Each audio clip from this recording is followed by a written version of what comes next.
Hey guys, welcome back to my YouTube channel. ഇന്നത്തെ വീഡിയോയിൽ ഞാൻ പറയാൻ പോകുന്നത് എൻ്റെ ഫസ്റ്റ് ഫ്ലൈറ്റ് എക്സ്പീരിയൻസസ് ആണ്. എൻ്റെ ഷോർട്സ് വീഡിയോസ് കണ്ടവർക്കൊക്കെ അറിയായിരിക്കും. ഞാൻ ഓൾറെഡി ആ വീഡിയോസിലൊക്കെ പറഞ്ഞിട്ടുണ്ട് ഞാൻ ദുബായിലേക്ക് ട്രാവൽ ചെയ്യുകയാണെന്നൊക്കെ. ഫസ്റ്റ് ഫ്ലൈറ്റ് അതൊരു വല്ലാത്തൊരു എക്സ്പീരിയൻസ് തന്നെയായിരുന്നു.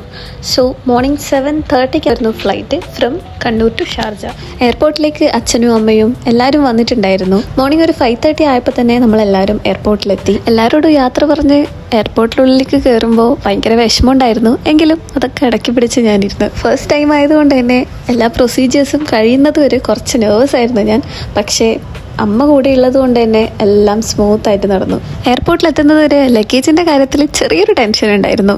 കാരണം വെയിറ്റ് കറക്റ്റ് ആയിരിക്കും എന്നൊക്കെ ചെക്ക് ചെയ്യണമല്ലോ. All set. അപ്പോൾ ചെക്കിനൊക്കെ കഴിഞ്ഞ് നമ്മൾ വെയിറ്റ് ചെയ്തുകൊണ്ടിരിക്കുമായിരുന്നു. Finally it's time to fly. Air India എക്സ്പ്രസ്സിലാണ് നമ്മളിന്ന് ഷാർജയിലേക്ക് പോകാൻ പോകുന്നത്. അടുക്കും തോറും നെഞ്ചിടിപ്പ് കൂടിക്കൂടി വന്നു. എന്താണെന്നറിയില്ല, ഫസ്റ്റ് ടൈം എക്സ്പീരിയൻസ് അല്ലേ, അപ്പോൾ അതൊക്കെ കാണുമല്ലോ അല്ലേ. പിന്നെ കയറിയിരുന്നു, ഒക്കെ ഒന്ന് സെറ്റിലായി.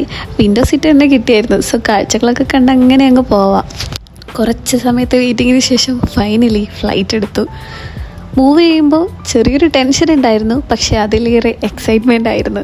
ടേക്ക് ഓഫ് ചെയ്ത് മെല്ലെ മുകളിലേക്ക് പോകുമ്പോൾ ഓ മൈ ഗോഡ്, പറഞ്ഞറിയിക്കാൻ പറ്റുന്ന സന്തോഷം. ചെറുപ്പത്തിലെ ഫ്ലൈറ്റൊക്കെ പോകുമ്പോൾ ഇങ്ങനെ അത്ഭുതത്തോടെ നോക്കി നിൽക്കാറുണ്ടായിരുന്നു.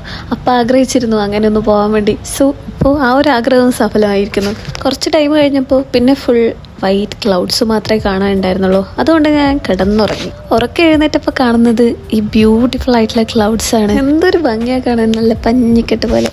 അടുത്ത് ക്ലൗഡ്സ് കാണണം എന്നുള്ളത് എൻ്റെ ഭയങ്കര ഒരു വലിയൊരു ആഗ്രഹം തന്നെയായിരുന്നു. സോ ഫൈനലി അത് നടന്നു. പിന്നെ നമ്മൾ ഒരു സാൻഡ്വിച്ചൊക്കെ കഴിച്ച് കുറച്ച് ചില്ല് ചെയ്തിരുന്നു.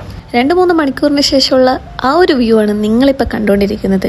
പക്ഷേ ഇത് ഞാൻ ക്യാപ്ചർ ചെയ്യാൻ പെട്ട പാടെ ക്യാമറ ഫോക്കസ് ആവുന്നതേ ഉണ്ടായിരുന്നില്ല. കുറേ പണിപ്പെട്ടു ഇതൊന്ന് ക്യാപ്ചർ ചെയ്തെടുക്കാൻ വേണ്ടിയിട്ട്. തലേ ദിവസത്തെ എക്സൈറ്റ്മെൻറ്റ് കാരണം ഉറങ്ങിയതേ ഉണ്ടായിരുന്നില്ല. കഷ്ടിച്ചൊരു 1 hour.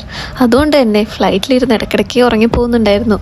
കുറേ ഭാഗം വ്യൂ ഒന്നും എൻജോയ് ചെയ്യാൻ പറ്റിയില്ല. എങ്കിലും ഞാൻ കണ്ടതൊക്കെ ക്യാപ്ചർ ചെയ്തെടുത്തു. അങ്ങനെ നമ്മൾ ഓൾമോസ്റ്റ് മണലാരണ്യത്തിലെത്തി ഗൈസ്. കടലിൻ്റെ മേലെ കൂടെ ഫ്ലൈ ചെയ്യുമ്പോൾ അതൊക്കെ വീഡിയോ എടുക്കണമെന്നുണ്ടായിരുന്നു. പക്ഷേ ക്യാമറ ഒട്ടും തന്നെ എന്നോട് കോപ്പറേറ്റ് ചെയ്യുന്നുണ്ടായിരുന്നില്ല. അതൊന്ന് ഫോക്കസ് ആവുന്നതേ ഉണ്ടായിരുന്നില്ല. ഞാൻ കുറേ പണിപ്പെട്ടു. മൊത്തത്തിൽ ഞാൻ ഒരുപാട് എൻജോയ് ചെയ്ത, ഒരുപാട് എക്സൈറ്റഡ് ആയ, ഏറ്റവും സ്പെഷ്യലായിട്ടുള്ളൊരു യാത്ര തന്നെയായിരുന്നു ഇത്.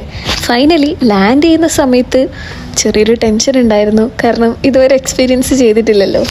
ഞാൻ ട്രാവൽ ചെയ്യുന്നു എന്ന് അറിഞ്ഞപ്പോൾ തന്നെ എൻ്റെ കുറച്ച് ഫ്രണ്ട്സ് ആ ഫസ്റ്റ് ഫ്ലൈറ്റ് എക്സ്പീരിയൻസ് ഒരു വ്ളോഗ് തന്നെ ആക്കണമെന്ന് പറഞ്ഞിട്ടുണ്ടായിരുന്നു.